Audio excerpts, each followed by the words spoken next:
નમસ્કાર, ન્યૂઝ 18 ગુજરાતીમાં આપનું સ્વાગત છે. આપની સાથે હું છું કોમલ. સમાચારની શરૂઆત કરીએ તો સુરેન્દ્રનગરમાં 4 થી વધુ સ્થળો પર ઈડીના દરોડા પાડવામાં આવ્યા છે. સુરેન્દ્રનગરના કલેક્ટરને ત્યાં ઈડીનું ચેકિંગ હાથ ધરવામાં આવ્યું તો નાયબ મામલતદાર ચંદ્રસિંહ મોરીને ત્યાં પણ ઈડીનું ચેકિંગ હાથ ધરવામાં આવ્યું છે. ગાંધીનગર ઈડીની ટીમ દ્વારા ચેકિંગ હાથ ધરવામાં આવી રહ્યું છે. તો ઈડી દ્વારા તપાસ હાથ ધરવામાં આવી રહી છે અને દરોડા પાડવામાં આવ્યા છે. સુરેન્દ્રનગરમાં 4 થી વધુ સ્થળો પર ઈડી દ્વારા તપાસ હાથ ધરવામાં આવી રહી છે. તો સુરેન્દ્રનગરના કલેક્ટરને ત્યાં ઈડીનું ચેકિંગ હાથ ધરવામાં આવી રહ્યું છે. બીજી તરફ નાયબ મામલતદાર ચંદ્રસિંહ મોરીને ત્યાં પણ ઈડી દ્વારા ચેકિંગ હાથ ધરવામાં આવી રહ્યું છે. સંવાદદાતા અક્ષય અમારી સાથે જોડાઈ ગયા છે. અક્ષય, ઈડી દ્વારા તપાસ હાથ ધરવામાં આવી રહી છે વિવિધ સ્થળોએ, હાલ શું અપડેટ? ચોક્કસથી વાત કરવામાં આવ્યા તો આજે વહેલી સવારે અંદાજે 8 જેટલી અલગ અલગ જે ટીમો છે ટીમો દ્વારા સુરેન્દ્રનગર જિલ્લા કલેક્ટર સહિતના જે 4 વ્યક્તિઓ છે તેમને ત્યાં ચેકિંગની કાર્યવાહી છે તે હાથ ધરવામાં આવી છે. જિલ્લા કલેક્ટર રાજેન્દ્રકુમાર પટેલ તેમજ વઢવાણ ખાતે 2 જગ્યાએ એક નાયબ મામલતદાર ચંદ્રસિંહ મોરી છે તેમજ અન્ય એક કલેક્ટર ઓફિસના કર્મચારી છે મયુરસિંહ ગોહિલ તેમને ત્યાં તેમજ રતનપુરમાં આવેલ એક વકીલને ત્યાં પણ જે ઈડીની ટીમ છે તેના દ્વારા વહેલી સવારથી જે છે તે દરોડાની કાર્યવાહી કરવામાં આવી રહી છે. કયા મામલે કાર્યવાહી કરવામાં આવી રહી છે તેને લઈને આ ઈડી દ્વારા જે છે તપાસનો ધમધમાટ શરૂ કરવામાં આવ્યો છે. તે મામલે હાલ ઈડીના અધિકારીઓએ કાંઈ પણ કહેવાનો ઇનકાર કર્યો છે, પરંતુ ઈડી દ્વારા જ્યારે સત્તાવાર જાહેરાત કરવામાં આવશે ત્યારે ચોક્કસથી કઈ મોટી જે ચોંકાવનારી વિગતો છે તે બહાર આવે તેવી શક્યતાઓ છે. હાલ તો ઈડીના દરોડાને લઈને સમગ્ર જિલ્લામાં ભારે ચર્ચાઓએ જોર પકડ્યું છે. જી અક્ષય, સમગ્ર માહિતી બદલ આપનો આભાર. અમદાવાદનો અશ્લીલ વિડીયો વાયરલ થઈ રહ્યો છે. એસજી હાઈવે પર મોપેડ ચાલક યુવક યુવતીનો સ્ટન્ટ સામે આવ્યો છે. યુવક અને યુવતી ભાન ભૂલી બેઠા છે. એક્ટિવામાં યુવતી યુવકના ખોળામાં ઊંધી થઈને બેઠી નજરે પડી રહી છે. તો ગત રવિવારની રાતનો આ વિડીયો હોવાનું અનુમાન લગાવવામાં આવી રહ્યું છે. તો અમદાવાદનો આ મામલો સામે આવ્યો છે કે જ્યાં યુવક યુવતીનો આ જે અશ્લીલ વિડીયો છે તે હવે વાયરલ થઈ રહ્યો છે. એસજી હાઈવે પરની આ ઘટના સામે આવી છે. એસજી હાઈવે પર મોપેડ ચાલક યુવક યુવતીનો સ્ટન્ટ નજરે પડ્યો છે. સંવાદદાતા નવીન અમારી સાથે જોડાઈ ગયા છે. નવીન, યુવક યુવતીનો આ વિડીયો સામે આવ્યો છે સ્ટન્ટ કરતો, શું અપડેટ તે મામલે? કોમલ, જે વિડીયો હાલ સામે આવ્યો છે તે સોશિયલ મીડિયા મારફતે સામે આવ્યો છે, જેમાં અસલી વિડીયો એટલા માટે કહી શકાય કે જાહેર રોડ ઉપર જે યુવક છે તે આગળ બેઠો છે અને તેની આગળ ઊંધા થઈને જે યુવતી છે તે પણ બેઠી છે. અને આ એક પ્રકાર સ્ટન્ટ બી કહી શકાય, કારણ કે જાહેર રોડ ઉપર આ પ્રકારની ઘટનાને અંજામ આપવો, આ પ્રકારે ગાડી ચલાવી તો ખૂબ જ જોખમકારક છે. ત્યારે અશ્લીલ એટલા માટે કહી શકાય કે આવી રીતે બેસીને અને જાહેરમાં લોકો જઈ રહ્યા હતા. જો કે આ વિડીયો વાયરલ થતા હવે પોલીસ શું કાર્યવાહી કરે છે અને કયા પ્રકારની કાર્યવાહી કરે છે તે પણ જોવાનું રહેશે. જી નવીન, સમગ્ર માહિતી બદલ આપનો આભાર. તો અમદાવાદ શહેરમાં સ્ટંટબાજના જોખમી સ્ટન્ટ પણ જોવા મળી રહ્યા છે. સિંધુ ભવન રોડ પર જોખમી સ્ટન્ટ કરતો વિડીયો સોશિયલ મીડિયા પર વાયરલ થઈ રહ્યો છે. ચાલુ બાઇક પર ઉભા રહી યુવક સ્ટન્ટ કરી રહ્યો છે. સ્ટંટબાજો સામે પોલીસની કડક કાર્યવાહી છતાં સ્ટંટબાજો બેફામ બની રહ્યા છે. સસ્તી પ્રસિદ્ધિ લેવા સ્ટંટબાજો મૂકી રહ્યા છે જીવ જોખમમાં. જાહેરમાં અન્ય લોકોનો જીવ જોખમાય તે રીતે સ્ટન્ટ કરવામાં આવી રહ્યો છે. સુરતના અડાજણ વિસ્તારમાં ટ્રાફિકના નિયમોને નેવે મૂકી બાઇક સવારોની રેલી નીકળી હતી. થાર ગાડીની પાછળ એકસાથે 30 થી 40 બાઇકની રેલી નીકળી, જેનો વિડીયો સોશિયલ મીડિયામાં વાયરલ થયો છે. હેલ્મેટ વગર એક્ટિવા અને બાઇક પર રેલી નીકળી હતી. સમગ્ર વિડીયો રવિ ફાઇટર નામના સોશિયલ મીડિયા હેન્ડલ પરથી વાયરલ થયો હતો. વિડીયોમાં ટ્રાફિક સિગ્નલ તેમજ નિયમોનો ખુલ્લેઆમ ભંગ થતો જોવા મળ્યો હતો. સમગ્ર મામલો ટ્રાફિક વિભાગના એસીપી SR ટંડેલે ગંભીરતા દાખવી તપાસના આદેશ આપ્યા છે. તેમણે જણાવ્યું કે વાયરલ વિડીયોના આધારે સીસીટીવી ફૂટેજ અને વાહનોના નંબર ટ્રેસ કરી નિયમ ભંગ કરનારાઓ સામે કાયદેસરની કાર્યવાહી કરવામાં આવશે. અડાજણ વિસ્તારમાં રવિ ફાઇટર નામના ગ્રુપ દ્વારા બાઇક રેલી કાઢવામાં આવેલ, જેમાં અમુક લોકો હેલ્મેટ હતા પહેલાં, તેમજ ગાડીઓ પણ શંકાસ્પદ જેવું હતું. તેની હાલ તપાસ કરવા માટે પીઆઈને સૂચના આપવામાં આવેલ છે.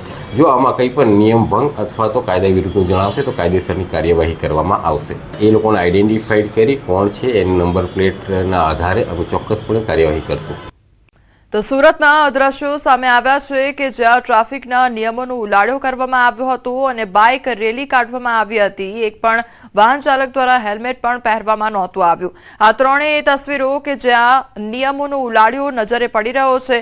અમદાવાદ શહેરની બે તસવીરો સામે આવી છે કે જ્યાં યુવક યુવતી દ્વારા અશ્લીલ હરકતો કરવામાં આવી રહી છે અને જાહેર રસ્તા પર સ્ટન્ટ કરવામાં આવી રહ્યો છે. બીજી તરફ અમદાવાદના સિંધુ ભવન રોડ પરના એ દ્રશ્યો કે જ્યાં યુવકો દ્વારા સ્ટન્ટ કરવામાં આવી રહ્યા છે અને બાઇક હંકારવામાં આવી રહ્યો છે તે અંગેનો વિડીયો પણ સોશિયલ મીડિયામાં વાયરલ થઈ રહ્યો છે.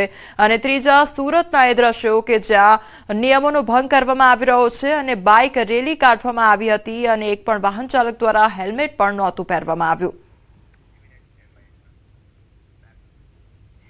દાહોદના કસ્બા વિસ્તારમાં ધોળા દિવસે ફાયરિંગનો મામલો સામે આવ્યો છે. બે પક્ષો વચ્ચે બબાલ બાદ ફાયરિંગ થયું હતું. અગાઉના ઝઘડામાં સમાધાન મુદ્દે મળ્યા હતા અને ફાયરિંગની ઘટનામાં બે વ્યક્તિઓને ઈજા પણ પહોંચી છે. ડીવાયએસપી સહિતનો કાફલો ઘટનાસ્થળે પહોંચી આવ્યો તો ફાયરિંગ બાદ ચુસ્ત પોલીસ બંદોબસ્ત પણ ગોઠવી દેવામાં આવ્યો છે.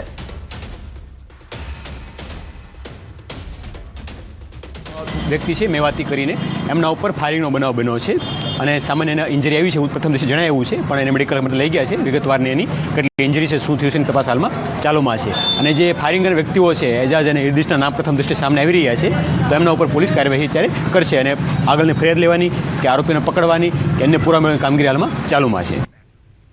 રાજકોટના ઉપલેટામાં જુગારધામનો પર્દાફાશ થયો છે. ફાર્મ હાઉસમાં સ્ટેટ મોનિટરિંગ સેલના દરોડા પાડવામાં આવ્યા છે. રાજેશ ઉર્ફે રાજુ ખીમા સુવાના ફાર્મ હાઉસમાં રેડ પાડવામાં આવી છે. જુગાર રમી રહેલા 7 શખ્સોની ધરપકડ કરવામાં આવી છે. પોલીસે 24.59 લાખનો મુદ્દામાલ જપ્ત કર્યો છે. છેલ્લા 6 મહિનાથી રમાડતો હતો જુગાર, ત્યારે વરલી મટકાનો જુગાર રમાડતો હોવાની કબૂલાત પણ કરવામાં આવી છે.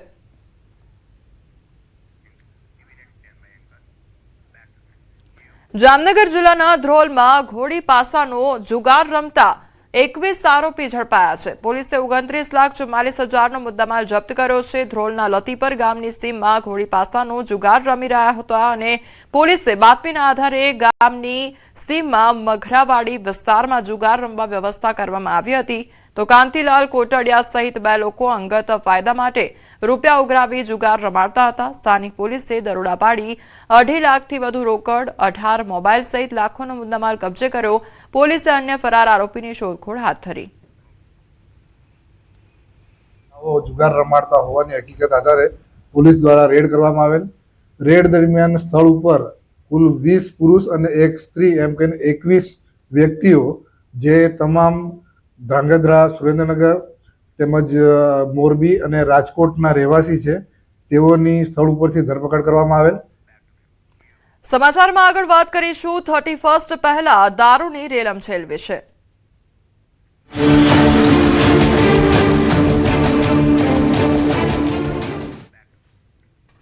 31 પહેલા રાજ્યમાં દારૂની રેલમછેલ જોવા મળી રહી છે. બુટલેગરો બેફામ બન્યા છે. આપની ટીવી સ્ક્રીન પરના આ દ્રશ્યો ગુજરાતમાં દારૂબંધીનો કાયદો માત્ર કાગળ પર હોય તેની ચાળી ખાઈ રહ્યા છે. નવા વર્ષની ઉજવણી પર ગુજરાતમાં દારૂની કમી ન થાય તે માટે જાણે બુટલેગરો કામે લાગી ગયા હોય તેવું લાગી રહ્યું છે. અમદાવાદના સાણંદમાં ગંભીર દ્રશ્યો સામે આવ્યા છે, જ્યાં દારૂ ભરેલી ટ્રક પલટતા રસ્તા પર દારૂની રેલમછેલ જોવા મળી રહી છે. લોકો દારૂની બોટલ લેવા પડાપડી કરી રહ્યા છે. તો વલસાડમાં બેફામ બુટલેગરોનો વિડીયો પણ વાયરલ થયો છે. અકસ્માત બાદ લોકોનું ટોળું થઈ જતા બુટલેગર બાઇક અને બાઇક પર રહેલો વિદેશી દારૂ ભરેલો થેલો પણ રસ્તા પર જ મૂકી ફરાર થયા છે. આ તરફ જેતપુરના જીઆઈડીસી પાછળના ખુલ્લા મેદાનમાંથી દારૂ ઝડપાયો છે. બિયર ટીન મળી કુલ 6,492 બોટલો સહિત 99.61 લાખનો મુદ્દામાલ કબજે કરાયો છે. તો બોટાદમાં બુટલેગરે મહિલા પર છરી વડે હુમલો કર્યો. આ તરફ ડાંગમાં નાતાલ અને ન્યૂ યરની ઉજવણીને ધ્યાનમાં રાખી પોલીસે વિશેષ ડ્રાઈવ યોજી હતી.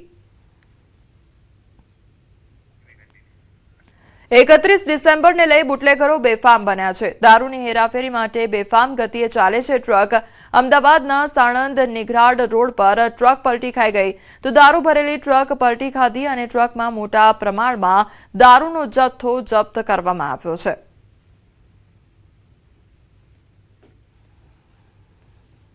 દારૂના બોટલ રોડ ઉપર વિખરાઈ જવા પામેલ છે.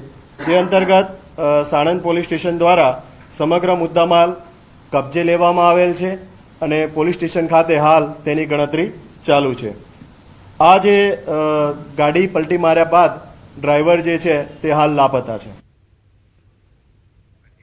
બોટાદમાં બુટલેગરો બન્યા છે બેફામ. ત્યારે ગઢડા રોડ પર મોજીપરા વિસ્તારમાં બુટલેગરે મહિલા પર હુમલો કર્યો. બુટલેગર વિરુદ્ધ મહિલાએ ફરિયાદ નોંધાવતા છરી વડે હુમલો કરી દેવામાં આવે છે. હુમલામાં મહિલા તેમજ પુત્રને માથાના ભાગે ઈજા પહોંચે છે. બુટલેગર મહિલાના ઘર પાસે દારૂની કોથળી નાખી મન ફાવે તેવી મહિલાને ગાળો બોલતો હતો. બુટલેગરથી ત્રસ્ત મહિલાએ અને તેમના પતિએ બોટાદ પોલીસમાં જાણ કરી હતી. આ અંગે બુટલેગરને જાણ થતાં હુમલો કર્યો તો ઈજાગ્રસ્ત મહિલા દ્વારા બુટલેગર વિરુદ્ધ ફરિયાદ નોંધાવી છે. બુટલેગર મહેશ વાટુકિયા દ્વારા હુમલો કરવાના મહિલાનો આરોપ પણ લગાવવામાં આવ્યો છે. દારૂ પીને બધી કોથળીઓ અમારા ઘર પાસે નાખે. દારૂ પીવા વાળા આવે તો હું કહું કે તમે અહીંયા દારૂ ન પીશો, અમારા ઘર પાસે અમને બહુ વાસ આવે. પણ એ બુટલેગર કોઈ વાતે સમજતો નથી અને બેફામ ગાળું જેમ મનને ફાવે એમ બેનું દીકરીઓ બધા હોય તો અમને ગાળું દેતો. કેસ લેખાવા ગયા ને પછી અડધી કલાક રહીને એ આવ્યો અને પછી તરત અમારે બે મા દીકરો જ ઘરે હતા અને પછી અમારા ઉપર એને હુમલો કર્યો. છરીને ધોકો હતો એની પાસે. મને છરીને મારી દીધી એને અને મારા છોકરાને શર્ટ ફાડી નાખ્યો અને ધક્કાધુક્કી કરીને ઠેઠ બહાર માથામાં ધોકો મારી દીધો એને. એક બુટલેગર છે મહેશ વાટુકિયા કરીને, એ પોતે દારૂનું વેચાણ કરે છે ને ખુલ્લેઆમ ગાળો ને મારપીટ ને એવું કરે છે. તો મમ્મી પપ્પાની અરજી કરવા માટે પોલીસ સ્ટેશને ગયેલા હતા. તો એના એક જ કલાકની અંદર એને કોઈ જાણ કરી દીધી કે તારા ઉપર અરજી થયેલી છે. તો એ ભાઈ પોતે ઘરે આવીને મમ્મી ઉપર છરીનો વાર કરીને નીકળી ગયેલ છે. અમદાવાદમાં ઉત્તરાયણ પહેલા